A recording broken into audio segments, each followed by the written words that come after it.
you guys feeling? Passing around. We'll do the initial sheet.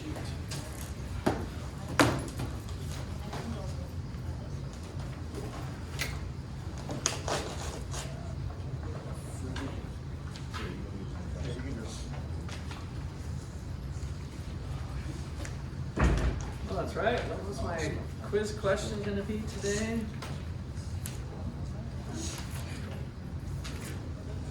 What's the real rate of interest?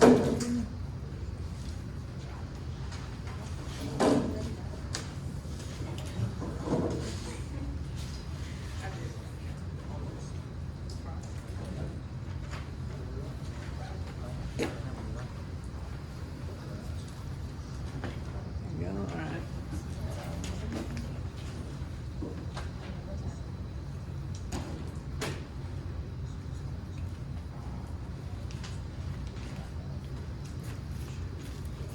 All right, so quiz question today. What is the real rate of interest, right? The equation for the real rate of interest. The last thing we did yesterday, I think, or darn close to it. So you can talk to your neighbor, you can copy your neighbor's paper, you guys can talk out loud, but you got 10 seconds. What is the formula for the real interest rate?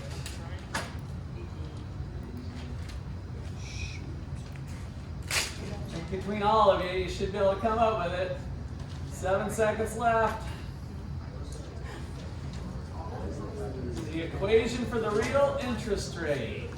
Like the formula? Like is that The formula, just the formula. That's all you got to do is the formula. 3, 2, 1. All right, I need to collect all the papers in 10 seconds. Anybody who comes in late is not getting this extra credit. And if you really hustle, you got just a fraction of a second to get it in. Real interest rate, somebody better help her. You can talk to your friends, but all the papers need to be collected in 7 seconds. 6, 5, 4, 3, 2, 1, and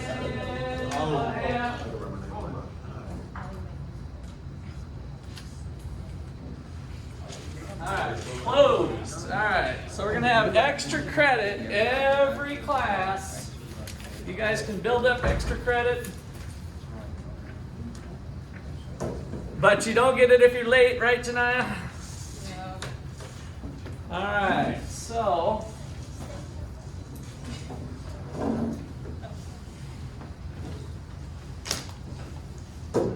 if you don't have this sheet, come on up and grab it. This is the sheet I passed out on yesterday, I guess it was. So come on up and grab that. So that was our circular flow diagram. And this is just going to kind of prime our brains for some of the stuff we're going to do today. So what's going on with this picture? Do it down a little bit. So you guys have it in front of you. Remember, we got households. About how many million people in the United States on our island? Roughly. Population of the United States. 32. Millions, billions, zillions, millions. 330, good, Janaya. So 330 million people. So that's really society in a sense, right? These are the people we care about. We care that they have food to eat and a roof over their heads and blah, blah, blah, blah, blah, right? So then the market system helps facilitate people doing day-to-day things. And so businesses evolve that are some of these people working at what they're good at, what their comparative advantage is, working together in a business, and they make stuff. And so in the goods market, these businesses are selling things to these households, right? So that was our consumption in the final goods market. Basically what we're setting up there is the aggregate demand and aggregate supply curve that we talked of, the market for final goods and services. And then the businesses also have to buy machines and equipment, and so they do investment as part of their day-to-day activities. And of course, they are also primarily, they're buying all of the resources are owned by households. So households are selling land, labor, capital, entrepreneurship in exchange for wages, rents, interest, profits, right? So that's the exchange going on in the resource market. So the resource market and the market for final goods and services are really the two primary markets that we think of when capitalism, right? When we're thinking of voluntary exchange of people with being able to own property and sell property. This is kind of a nice little pitch, or a nice look at things from a real big perspective. But it lacks a lot of detail, of course, and that's what we need to get into more.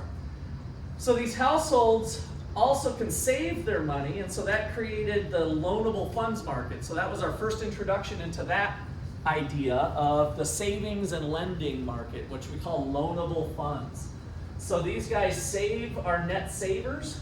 Of course, some of them are borrowing, but it turns out households are primarily the savers, and they make up the supply of loanable funds. And businesses end up being the borrowers. So they are the net borrowers. So when we think about the supply and demand, we set up yesterday that the loanable funds market is this exchange of savings for borrowing. And banks and other financial institutions help facilitate that exchange in that market. The government doesn't collect enough in taxes to pay for their bills, and so they have to borrow too, is the other thing we pointed out. So the government's a pretty major borrower of funds down here because they can't seem to get their act together in Congress to collect enough money to pay for all the spending that they're doing. And so we've been running government deficits for a number of years. All right, and then finally, last but not least, is us being open to the rest of the world. And so we think about our net exports up here. And in order to facilitate global trade, we go to the foreign exchange market and swap dollars for yen or other currencies. The euro might be another one. The Russian ruble, which we're not exchanging a lot of right now, right? Because we're kind of saying, Russia, we don't like what you're doing, and so we're gonna not trade with you. So there's not as many dollars going into the Russian ruble, which is causing the ruble, this might be a good one, we'll get into this today too, to not be as valuable, right? Nobody wants to touch it, it's like a hot potato. I don't want a Russian ruble, I'm not supporting Russia at all for some of the crap that they're doing to Ukraine. All right, so that is these markets that are established, the four primary markets that we did, that we left off with yesterday.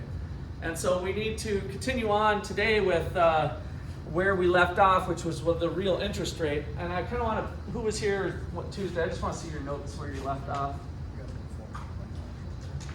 So, okay, so loanable funds market, borrowers, so we didn't, yeah, we had the picture up there, but we were just setting up who the borrowers and lenders are. All right, so let's go ahead and put that one back up. In fact, let's put all four back up because I think it's helpful to just see it all in one shot.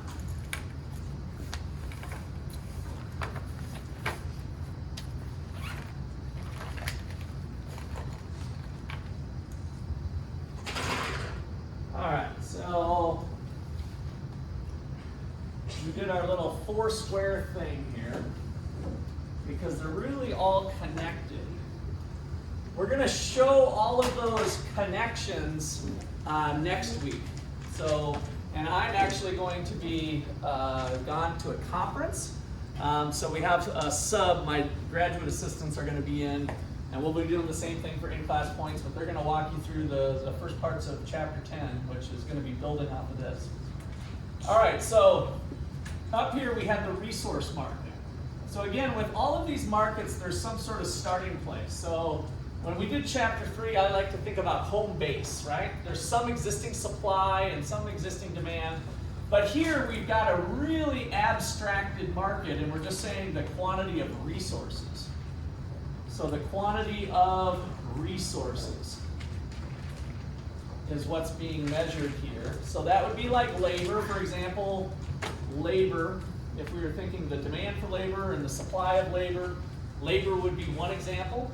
And then we've got the real price of the resources. What do we mean by the word real? Inflation adjusted. Inflation adjusted, good. Good quick fire draw there. So everybody should be thinking inflation adjusted. And then Emily, you're always good at also thinking, bringing up the real thing. Inflation adjusted is just fine, and that's one focus. But like real GDP, what are we focusing in on? The quantity, yeah. So she's always brought that up as a good way to think about it too.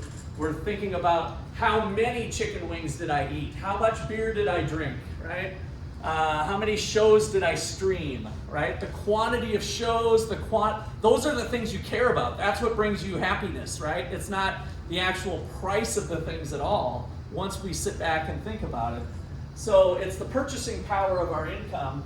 And so here we're measuring the real price of labor. So what am I really making, the real wage? If I'm thinking about labor, it would be the real wage. So after adjusting for inflation, how much money am I really making in terms of how many goods can go in my shopping cart? Okay, so that then gives rise here that we might have some real wage and some quantity of labor if we're in the labor market. All right, so then where we left off yesterday was over here in the loanable funds market. So we're measuring again kind of the quantity of loanable funds. So a lot of times we'll just put LF or loanable funds. So there's an exchange going on. So there's people who want to borrow those funds, is the demand for loanable funds. So this was our businesses. And then the supply of loanable funds, which is our households.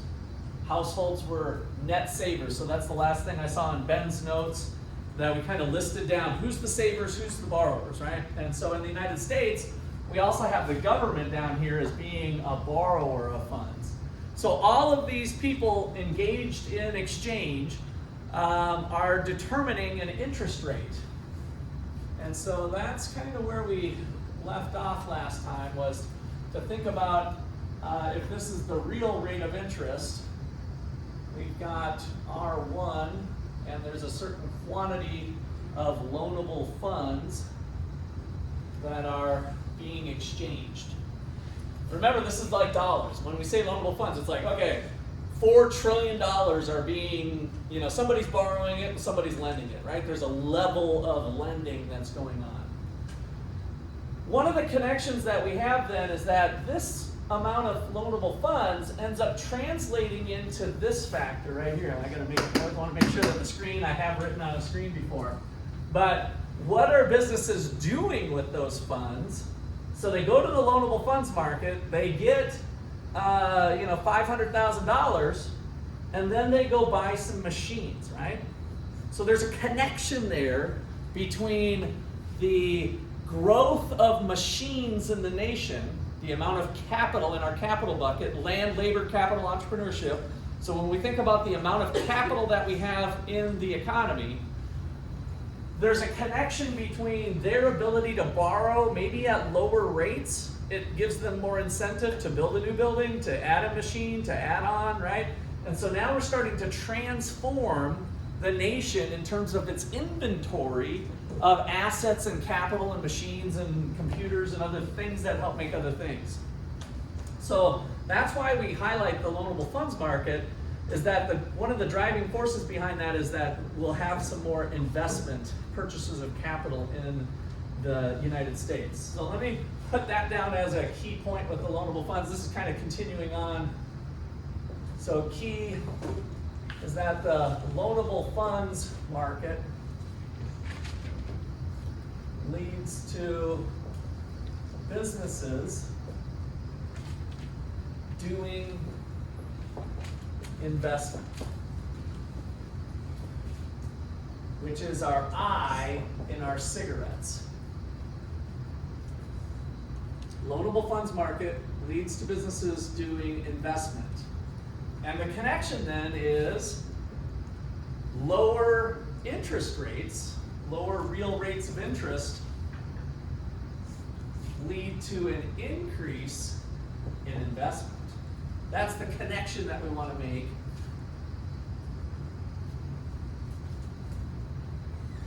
And this can be a source of long-term economic growth. So an increase in capital,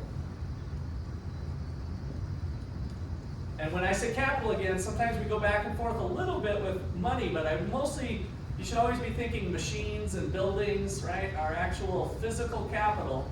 An increase in capital for the nation will help lead to an increase in economic growth.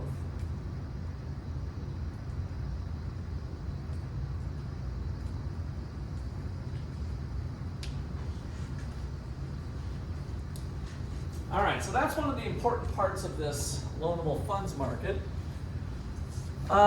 Let's talk about that real interest rate a little bit more. So we didn't get a chance to follow that up. So let's see, the real rate of interest. So note the real rate of interest filters out inflation.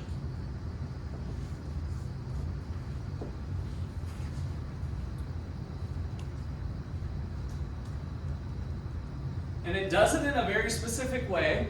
The formula that we use is pretty precise. It's definitely a good rule of thumb.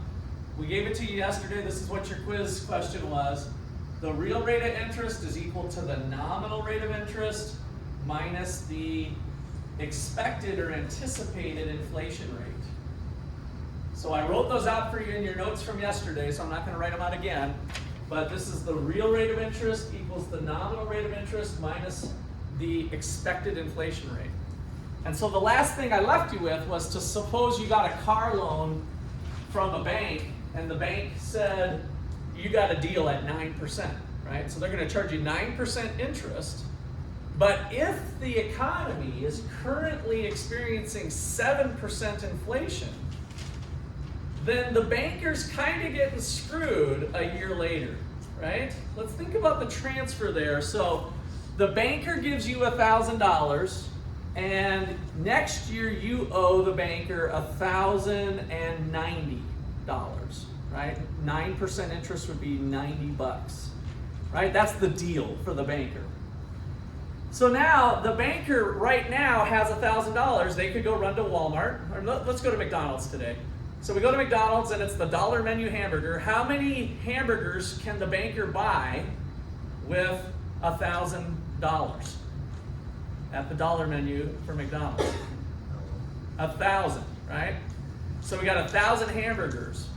But when the banker gets your payment from your loan a year later, and you pay the banker $1,090, can the banker buy 1,090 hamburgers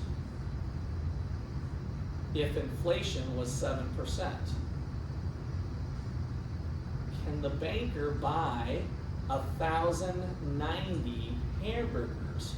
Did the banker really earn 90 hamburgers?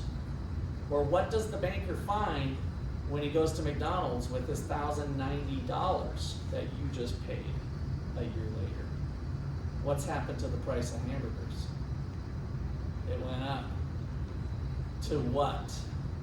If there was 7% inflation. The dollar menu hamburger is now 7% inflation. Last year it was $1, and now there's 7% inflation. What does the banker see on the menu board stepping to the counter with this $1,090?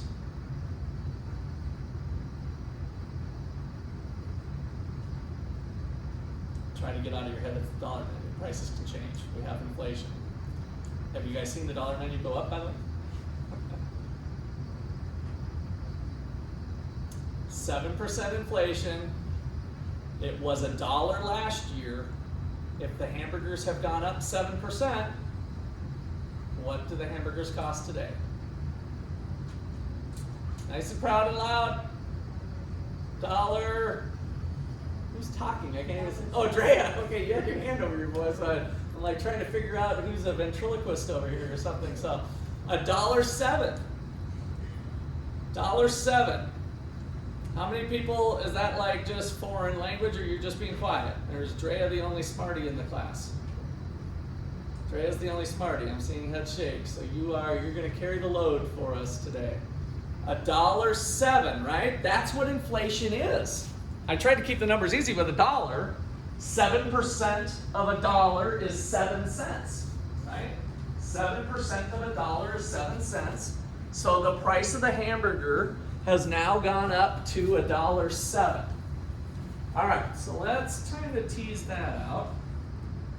That's right, I gotta use this gizmo. Off and off and off. Okay, cool.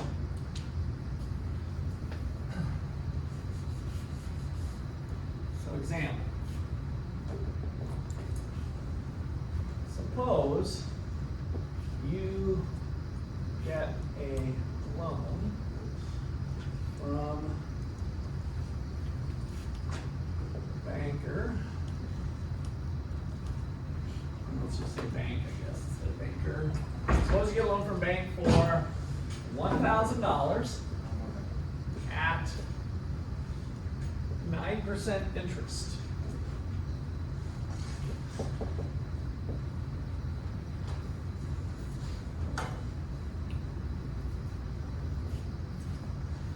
And inflation is 7%. What is the real return on the banker's money?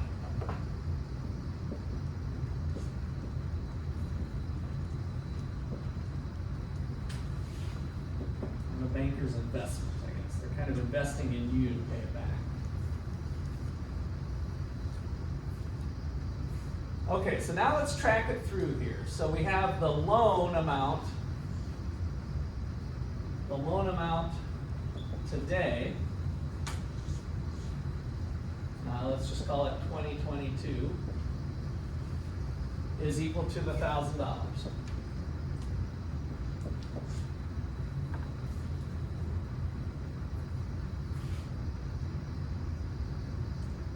The payback in 1 year, 2023,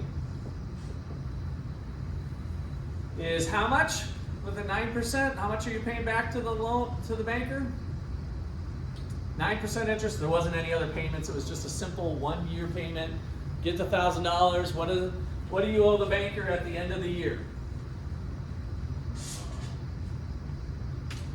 Same example I just walked you through. There's not any new numbers yet. You borrowed $1,000 and you owe the banker 9%. The deal was 9%. How much do you owe at the end of the year? Do you owe him the $1,000 back? David? It's like 1,090, right? 1,090, right? So it's just the interest plus the principal. So you owe the $1,000 back. So let's kind of put that in slow motion actually. Let's put $1,000 plus 1,000 times 9% is what you owe the banker back at the end of the year. 1,000 plus 9% of 1,000 is 90. I'm going to show this to you one other way, and this is an important one to write down, is 1,000 times 1 plus 9%. All I did is the little math trick of pulling out the 1,000, right? Remember that from math class? Please give me a yes or a head nod and that you kind of remember doing that. So we pull out the 1,000, and now it's 1 plus 9%. That's just a different way of rewriting that. And so that equals $1,090.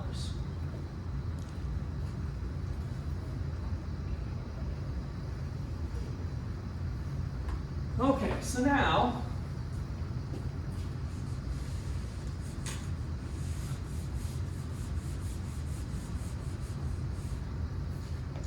we're going to add on to the story a little bit. If McDonald's hamburger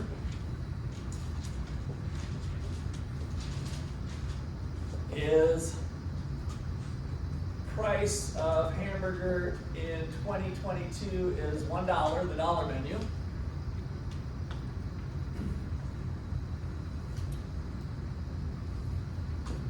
How many hamburgers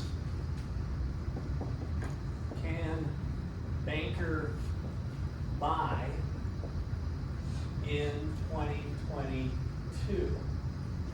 Question mark.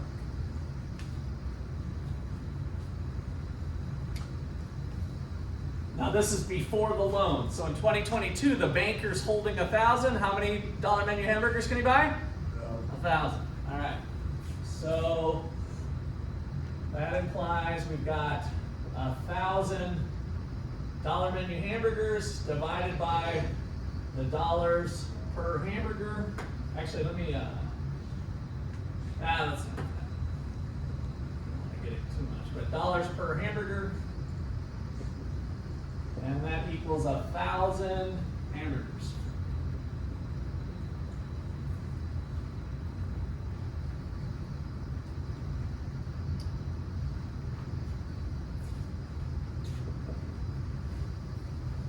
So now, after the loan is paid, how many hamburgers can the banker buy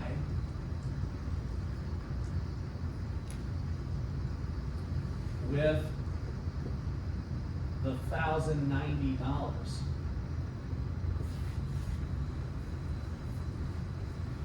Okay, does anybody got a regular calculator out? No phones, but regular calculator. Jay.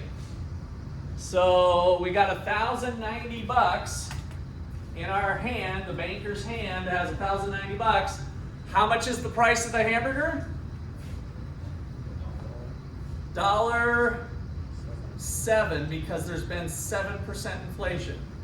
So at a price of hamburgers in 23 of $1.07, now the banker brings 1,090, so take 1,090. Okay. I got 1,090 bucks. And how would I calculate how many hamburgers I could buy? Divided by the $1.07 price. So 1,090 divided by the $1.07 price. What did you get, Jake? Wait, what? $1.76. So 1.07, 1,090. Jay, come on up here.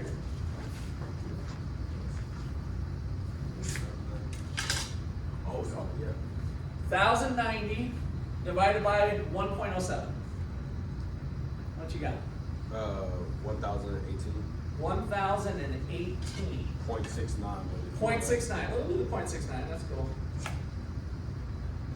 All right. So, how many more hamburgers could he really buy? Ben? 18 more. 18 more hamburgers. And it's 18.69 technically.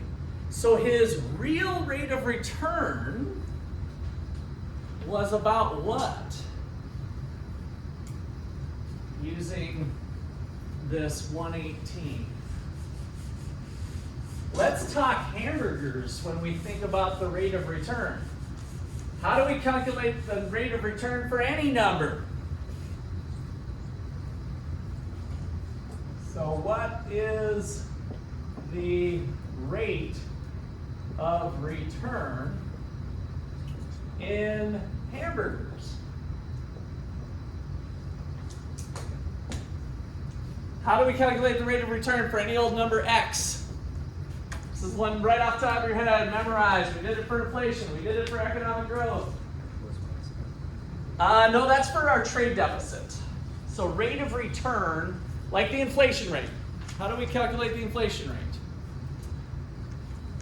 So we have the price level, or economic growth was the percentage change in real GDP. Or if we have some variable x, we've got a new number and we've got an old number. How do we calculate the growth rate between the old number and the new number? Oh, you subtract the Subtract and divide. Ooh, everybody's bubbling with something. Oh, I know that one. What is it? Emily, what do you got? subtract it's the now.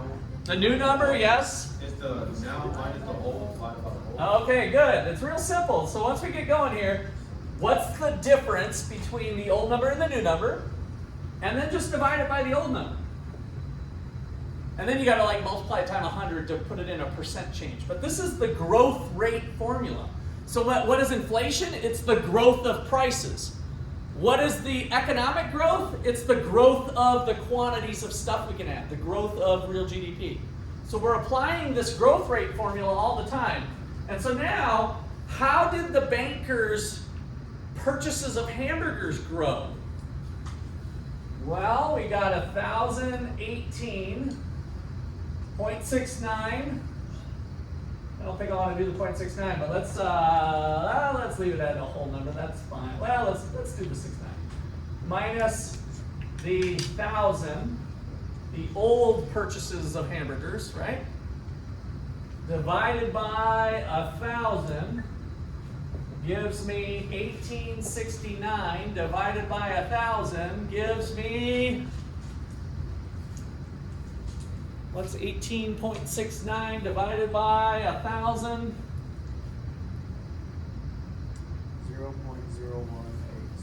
0.01869, or to put it in a percentage term, 1.869%.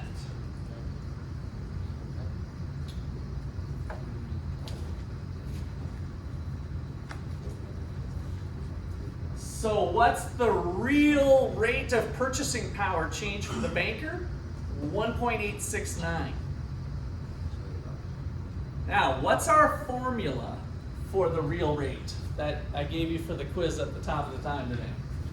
So note, what is that real rate formula? You guys need to have this memorized. I probably have it on the board somewhere, maybe not. The real rate equals, Javian? The what? Nice and loud. So it's the nominal interest rate is the I. So the nominal rate of interest, which was the 9%, by the way, in our example, right? That's what the banker charged, minus the inflation rate. And it's actually the expected inflation rate the way we're doing, so maybe something I'll bring up later, because this is actually a pretty good example of it.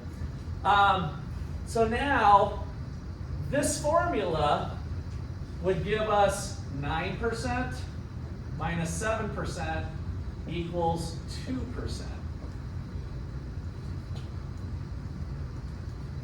This formula is an estimation of what it really is.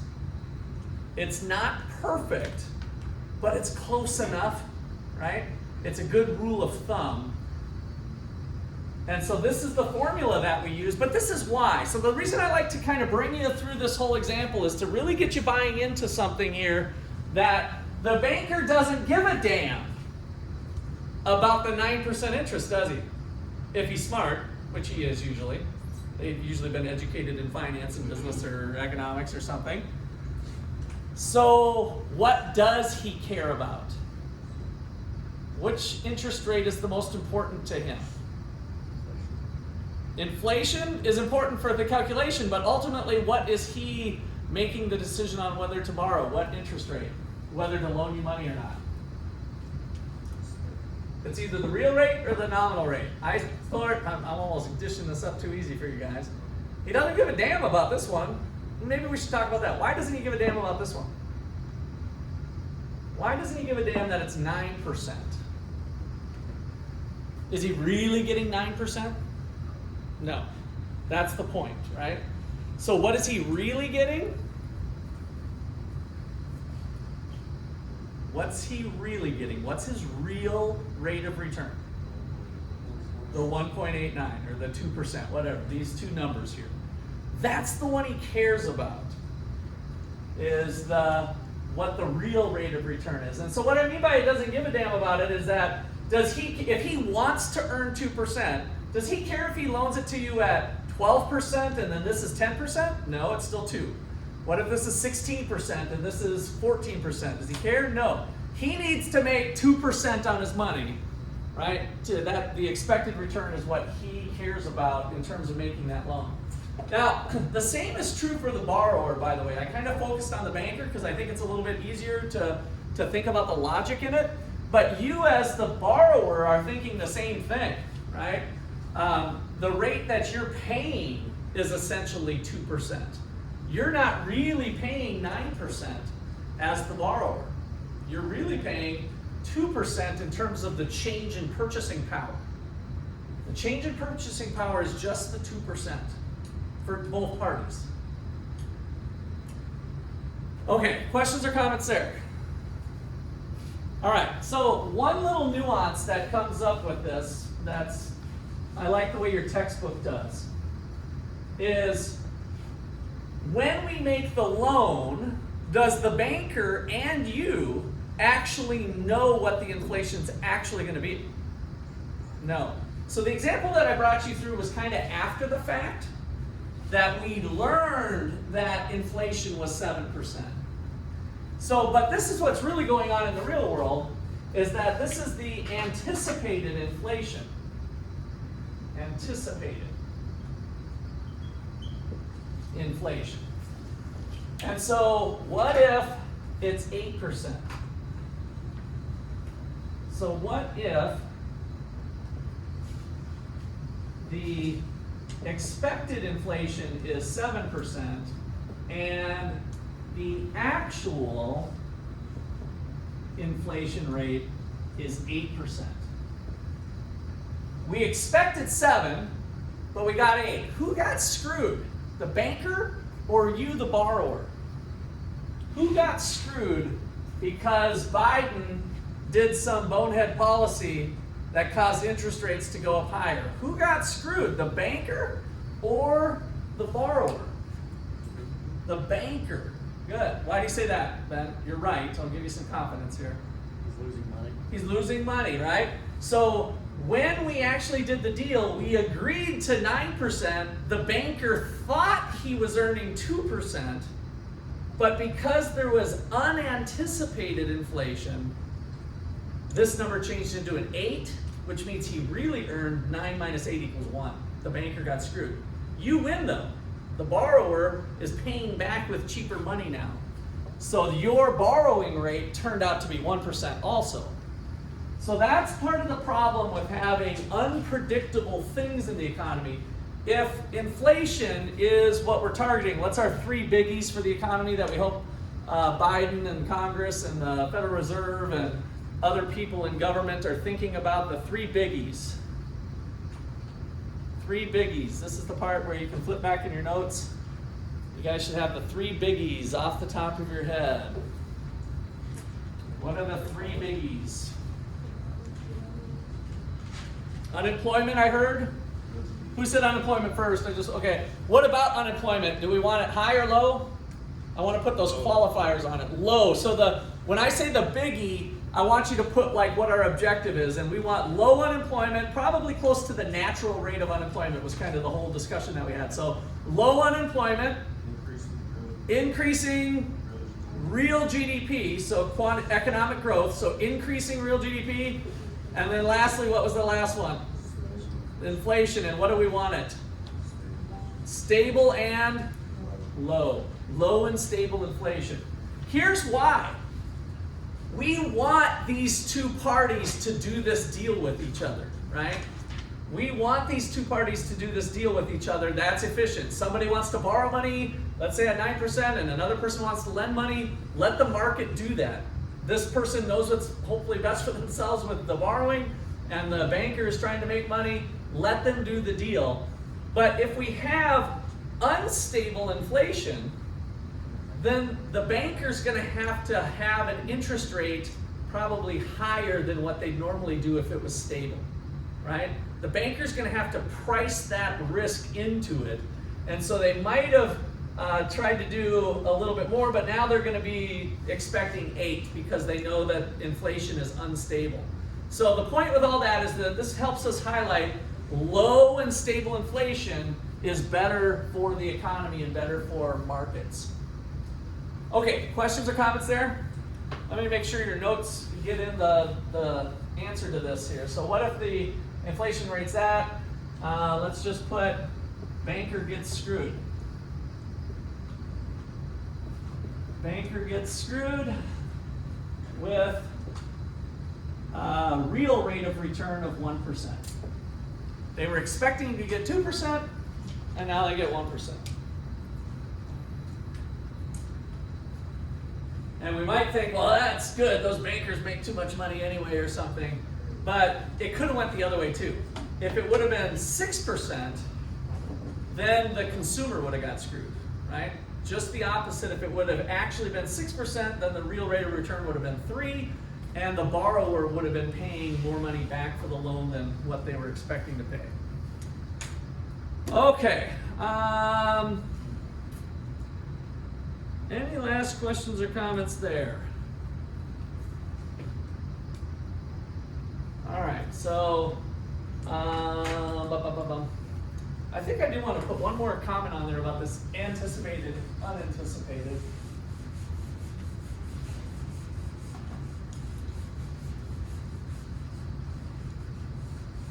Let's put a final key point to sum up their notes here. So key point. The extra 1% inflation was unanticipated.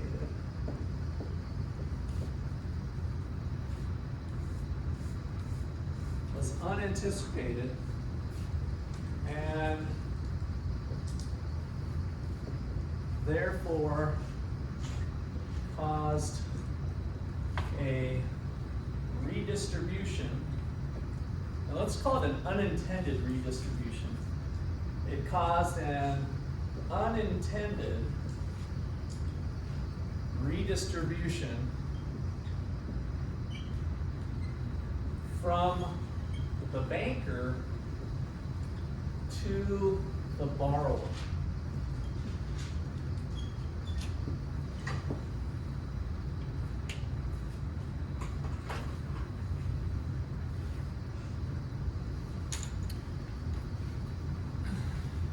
Okay, so you'll see that theme come up quite a bit as we work through this. And so the other word that this is called is the inflation premium, as we the way this book writes it up. Oh yeah, I wanted to say the money interest rate. So I'm trying to be consistent. I told you this is the first time I've gone through the actual notes with this compared to the old textbook we used to use. So I'm trying to keep the language similar to you guys. So I'm going to put another note on here. So note, nominal rate is also called the money rate. So you can use those two interchangeably, nominal rate, and your textbook uses both those words, but he calls it the money rate of interest, and the inflation premium. So we can also think of that as the inflation premium, the expected amount. So the real rate equals the money rate. I'll just put it the way the textbook has it here. The real rate equals the money rate plus, minus the inflation premium, which is the pi e. You'll see that language in your book when you guys get to your homework and tests. Inflation premium. All right, so I think that wraps up the loanable funds market for now. By the way, all of this gets built on after we need to spend a little time on this other market here. So let's go ahead and put this one in again. I found another thing that your textbook does. Even though I like using pot, the guys just waiting for a little more reaction. Even though I like using pot, the textbook uses full employment. All right, thank you, Kennedy, for a little get light here. So, all right, so I just wanted to make sure again we're keeping track of what's going on in this market. So the supply of all the final goods and services in the economy, real GDP, is happening here in a long-run equilibrium that I'll highlight on the board here in a sec, at the full employment level. So I said Y pot before, but your book has been using YF. And YF is full employment, so this is the full. If you want to just put full, that's probably fine too. I'll try to change, instead of pot, even though I like using pot, we'll try to use full. So the full employment level, right? And that's the definition I gave you. I said the potential for the economy. He does use the word potential. It's just in the graph he puts YF for full. So I'll try to do that. When are we at this maximum capacity? When all of our resources are fully employed. So full employment is why we're using the word full.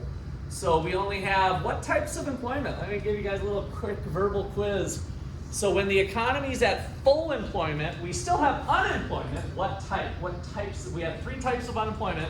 What were the 2 types that were included when we say the economy's at full employment? We have 2 types of unemployment that are still going on. Frictional, good. So that was the normal labor market turnover. And then what was the other one? Structural. So we still have jobs becoming obsolete, new innovation coming into the economy, and so those are all good things to have. So there's nothing wrong with that type of unemployment. So we say that resources are fully employed when we are at this level. Okay. So then over here is our exchange rates and the foreign exchange market. So here we're measuring dollars that are, well, it's actually not dollars. Sorry.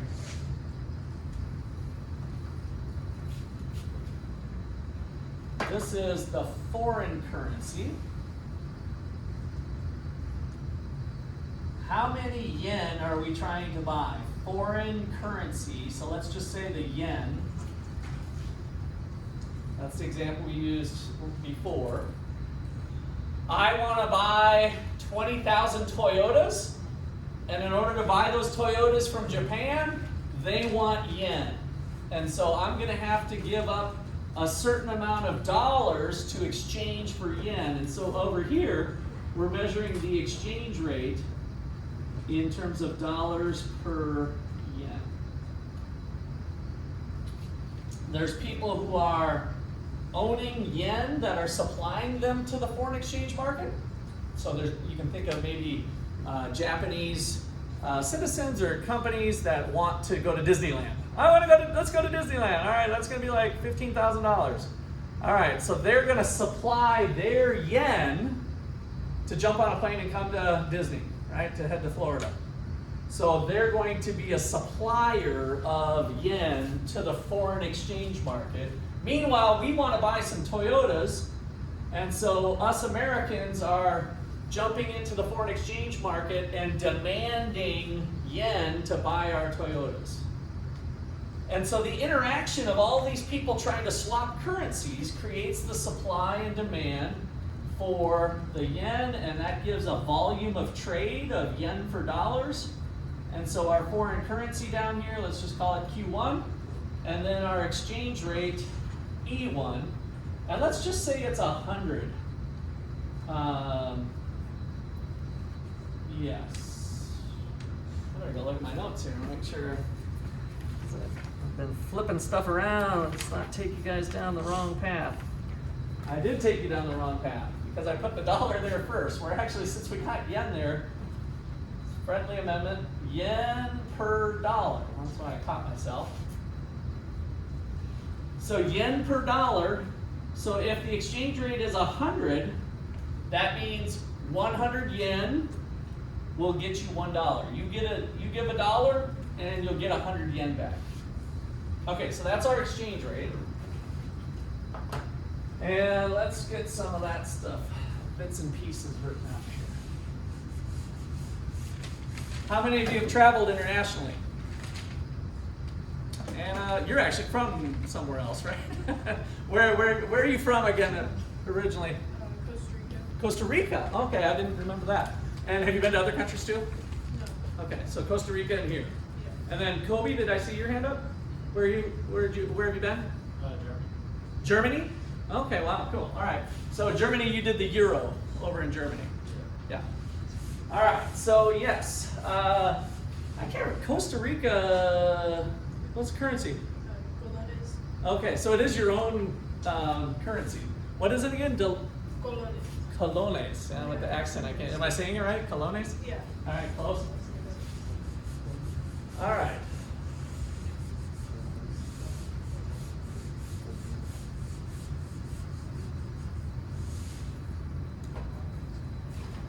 Okay, so how many colones per dollar nowadays? Like, roughly is the exchange rate? Probably couldn't tell you. No, just a rough, like even when you came, I don't need anything current. So 100 to 1, 1,000 to 1, 1 to 1, 20 to 1, 1,000 to 1, so it's pretty big. Okay. All right. So, I think it's another. what's that? Are you guys just Canadian dollars? So yeah, they are different. Oh, what was your question? Just curious, or? I don't have a question. Oh, okay. You are Canadian? Oh, where are you from? Toronto. Toronto. Okay. So yeah, the Canadian dollar I think is a little bit under, if I remember right. Yeah. So 70.7 or something like that. So, all right. So anyway, that is our setup here for the foreign exchange market. So foreign exchange market. So we'll kind of call this the Forex market. So if you look online for exchange rates, foreign exchange, Forex, the Forex market is kind of the lingo that we use. All right, and so let's see. So we've got the supply. The supply curve shows the exports and capital inflow. I'll explain these here in a little bit. Exports and capital inflow.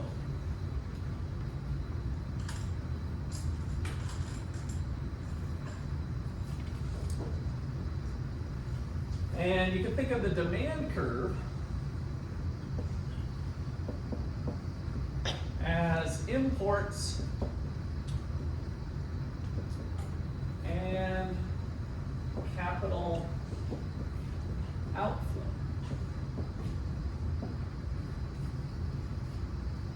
Imports and capital outflow.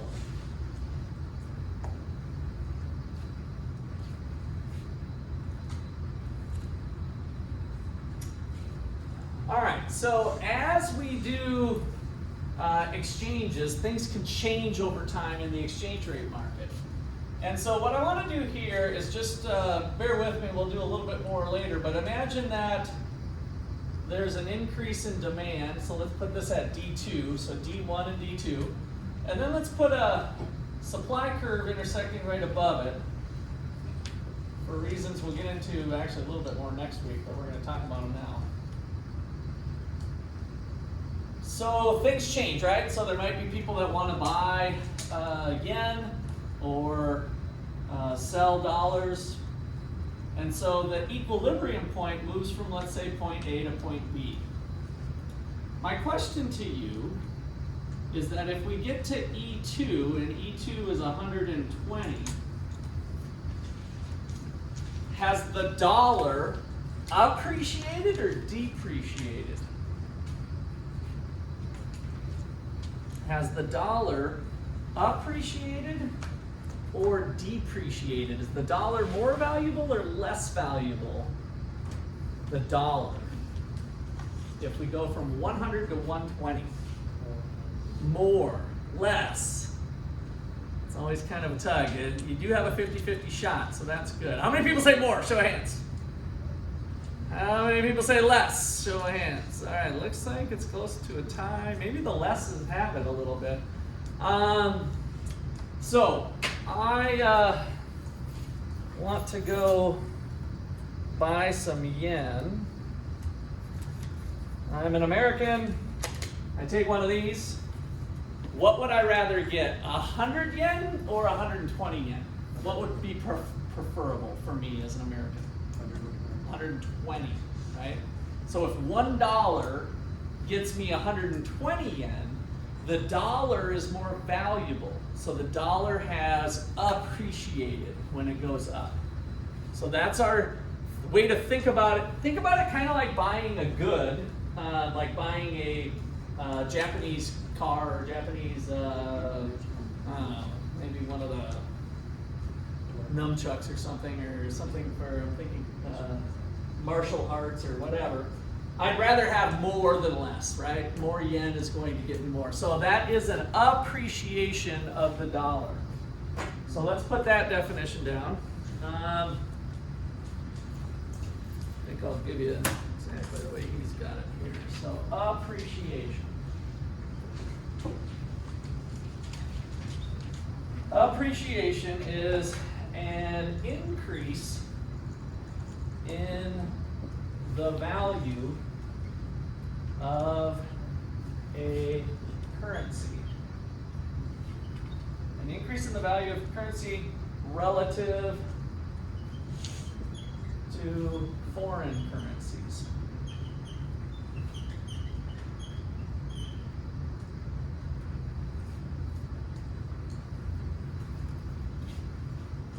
And so the insight here is that this increases your purchasing power, holding all the things constant. So appreciation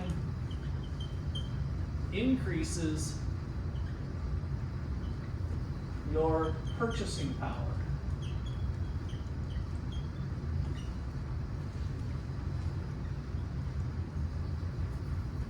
Over foreign goods, if we were to, your money's going to buy you, maybe I will put that, increases your purchasing power over foreign goods.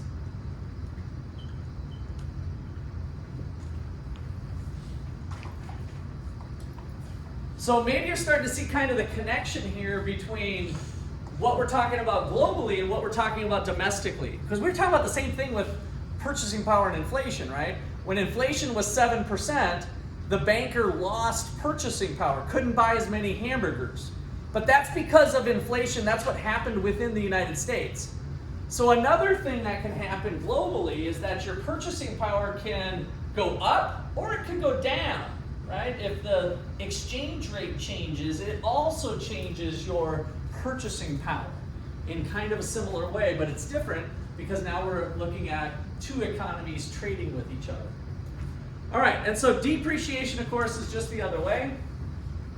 So depreciation, I'm not even going to write out the whole thing here, but depreciation is a decrease in E. And I guess appreciation, now that we did it this way, it's an increase in E. So for our example, E equals to 100 implies that $1 American buys 100 yen. And E equal to 120 implies $1 buys 120 yen. And so that is when the number goes up, it's appreciation. When the number goes down, it's depreciation.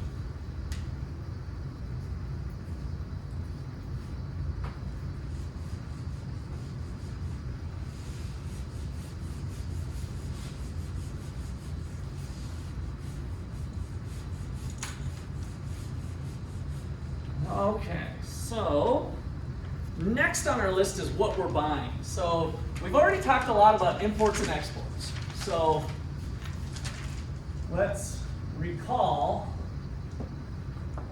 net exports equals exports minus imports. So there's our formula for our cigarettes, C plus I plus G plus X. When you think about our net exports, which is the purchase and sale of goods and services. But the other thing that we've hinted on is capital flows of the Chinese buying real estate in the United States, the Canadians buying real estate in Seattle, or Americans buying real estate in Vancouver, if we're taking the Canadian border, doing the same thing down in Mexico. So there's investments that are going on that offset that, and we call those capital flows. So capital outflows, a capital outflow is a purchase of real or financial assets from foreigners.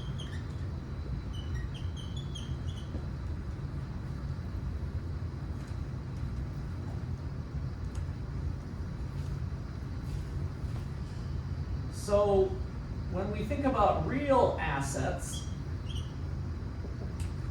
these could be buildings, cars, real estate, right? Kind of physical things is what we mean by real assets, similar to when we talk about real assets before. So real investments, real estate, factories, could even be equipment, etc. So physical things, financial assets, financial assets would be including things like stocks and bonds.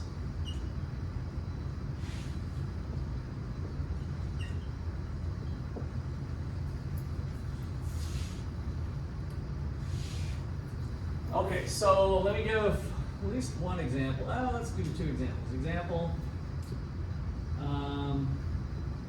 Chinese person buys California residence. So they buy a sweet place in Beverly Hills. They've hit it big. So that would be a capital outflow, and that would be a real asset that was being purchased. Another one is, how about the Chinese government buying U.S. government bonds, which we'll get into later.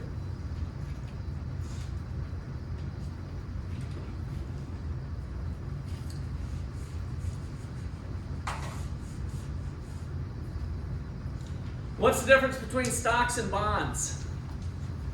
You guys might be at different places along your journey. Some of you might have a better grasp of that than others. So if you had to give me a definition between stocks and bonds, what would that be? What's a stock? Let's start with that. If you own stock, what do you own? Percentage of the company would probably be a good way to think of it, right? So you own a fraction of a company. So a stock is ownership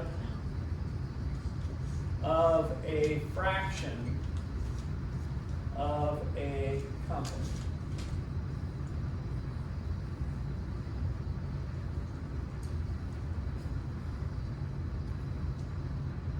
So in fancier terms, we might say you have an equity position. You have an equity position. So you own equity. Part of your portfolio is you have an equity position. And kind of what that means is if the stock takes a crap and goes down, you take a crap and go down. If the stock hits it big, you hit it big, right? your rate of return is dependent on how the stock performs. You're an owner. How about a bond? Kind of just a general thing. What's a bond? You Who's buy that? it from the government and like they give it back to you. And Okay, good. So Ben said you buy it from the government, so it's a loan, right?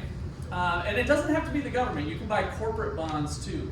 So in general, all a bond is a piece of paper. It's an IOU, right? So a bond is a let's see, a tradable IOU loan. That's a real loose Russ McCullough definition. You're not going to see that in other places. But I want you guys thinking I owe you money, right? The company owes you money, the government owes you money, somebody owes you money.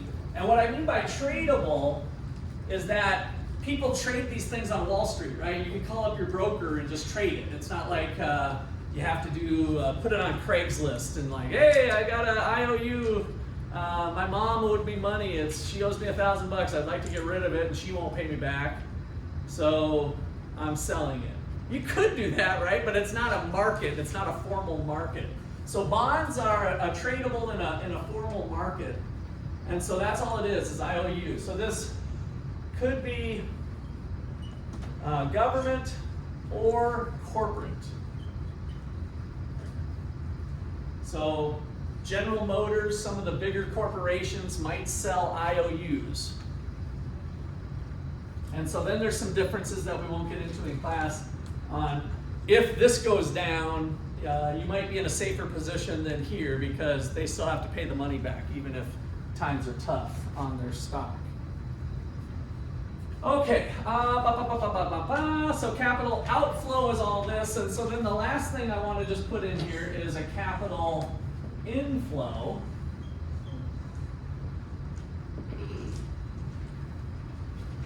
And so a capital inflow is just the sale of this, and I'm not even going to write out the rest of the definition, right? So every word here, purchase of real or financial assets, sale of real or financial assets. So it's sale of ... Same information going on. So if I'm an American and I sold it, I'm creating an inflow of cash from the foreigners. So I'm selling to foreigners. The sale of that stuff to foreigners brings in money into the United States. So the key point here is that the sale brings in money into the United States. The sale of the real or financial asset brings money into the United States.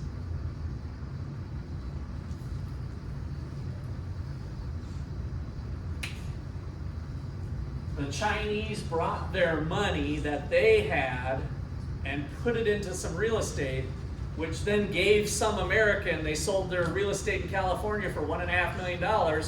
Now we have an American sitting with $1.5 million in their hand, right? So it generated funds that came from a foreign country. There was an inflow of cash from another country.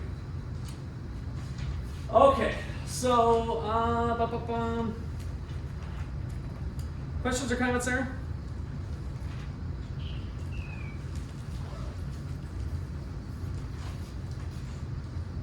All right, so the last thing we'll wrap up with here is equilibrium.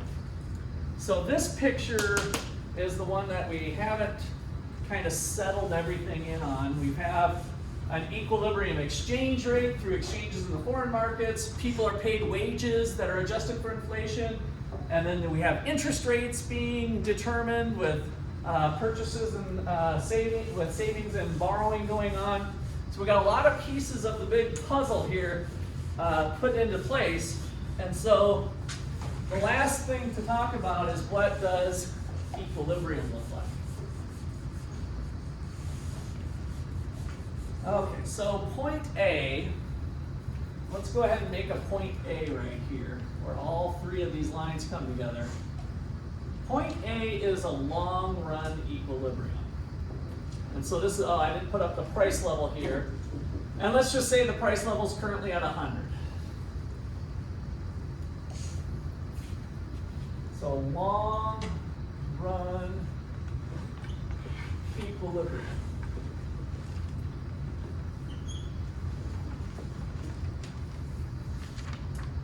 So this is the price level and output where all three lines cross. Again, this is kind of the Russ McCullough terminology. All three of these suckers intersect right at that point A. And so a long run equilibrium is always going to be at full employment. So from the example here, we're currently at a price level of 100, and now we're at full employment here. Short run equilibrium.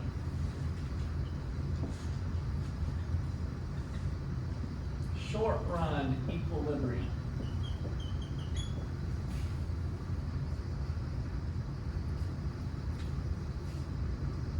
This is the price level and output where aggregate demand and short run aggregate supply intersect.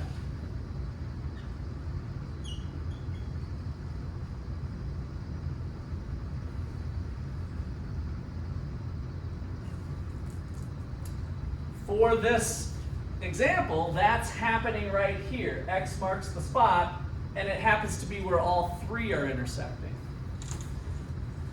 Okay, and then one thing to add here is that the key point, the short run equilibrium always shows the current state of the economy. So the short run equilibrium always shows the current state of the economy.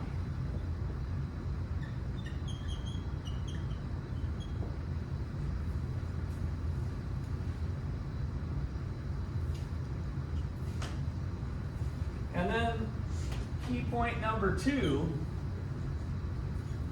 is that the intersection of the long run aggregate supply curve and the aggregate demand curve show where the economy is going. This will make sense a little bit here after we get it down on paper.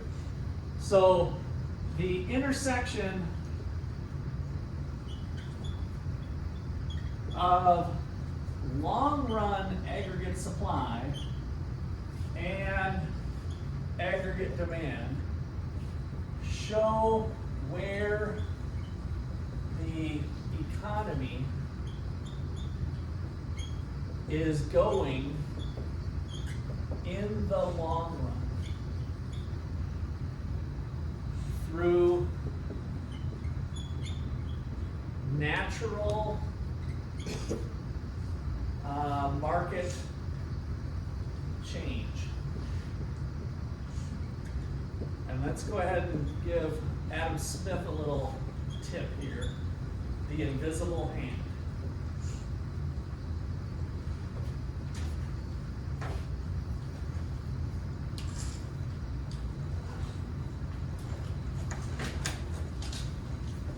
All right, so one last picture to leave you with, because this is where Monday's going to kick off with, and this is really the next chapter. I've got you almost teed up, but I do want to leave your brains and your notes, more importantly, with one last picture. It's going to look a little weird, so be ready. So, draw that picture for me.